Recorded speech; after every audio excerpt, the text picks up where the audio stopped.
ازيكم يا حلوين؟ ان شاء الله تكونوا بخير. اهلا وسهلا بكل متابعيني. في الفيديو ده هنعمل بيض عيون بالصلصة، بجد تحفة.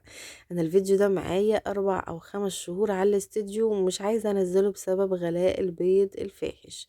فهي انا كنت عايزة اوريها لكم ان دي اكلة كانت موفرة، وموفرة وتنفع فطار وغدا، وتنفع عشاء في أي وقت. بجد حلوة جدا. نعمل جنبه شوية رز بشعرية، شوية سلطة، شوية مخلل، وسهلة جدا. لو ما عندكيش وقت ان انتي تعملي أكل في سهلة، يعني مفيش 10 دقايق تكوني مخلصاها.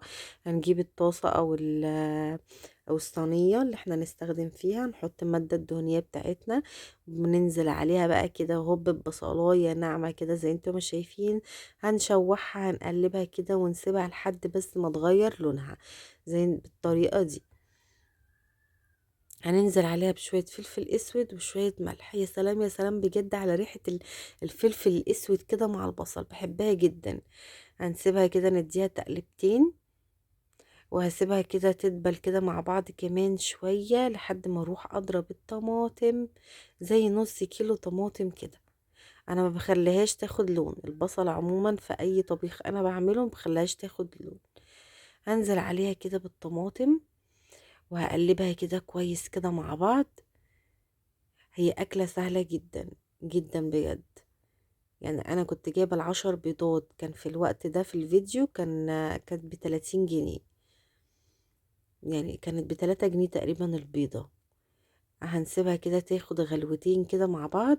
ولو لقيتي الصلصة بتاعتك، طبعا انتي بتدوقيها، لو لقيتي محتاجة شوية فلفل اسود، مش محتاجة شوية ملح، بتزوديها وبعدين بتقلبيها وبتسيبيها تغلي غلوة كمان لحد بس ما الصلصة تحمر كده وتبان ان تغير لونها بالشكل ده.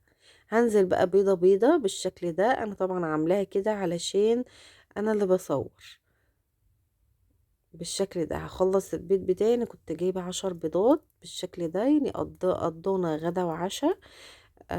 بالنسبه طبعا ان انا عامله غدا ب30 جنيه، كنت جايباهم بساعتها ب30 جنيه، وعملت جنبهم شويه رز، شويه سلطه، شويه مخلل. حلو جدا وجربوه بجد، يعني اكله حلوه وبسيطه في نفس الوقت. هنسيبها كده بقى يعني على نار متوسطه، هنغطيها طبعا بغطا او بورق فويل. وهنسيبها كده لحد ما تستوي بالشكل ده. بصوا جميلة جدا. عايزة تاكليها بعيش، جنب مخلل، جنب سلطة، مش هتقولك لا. عايزة تاكليها جنب شوية رز، مش هتقولك لا. عايزة تاكليها جنب شوية مكرونة، مش هتقولك لا. ما تاكليش خالص مش هنقولك لا. او بصوا بسم الله ما شاء الله، بجد جميلة جدا، حلوة. وجربوها. متنسيش في اللايك والاشتراك وفعلوا زر الجرس عشان يوصلكوا كل جديد مني. لو اي استفسار سيبولي كومنت وانا ارد عليكم. والسلام عليكم ورحمة الله وبركاته.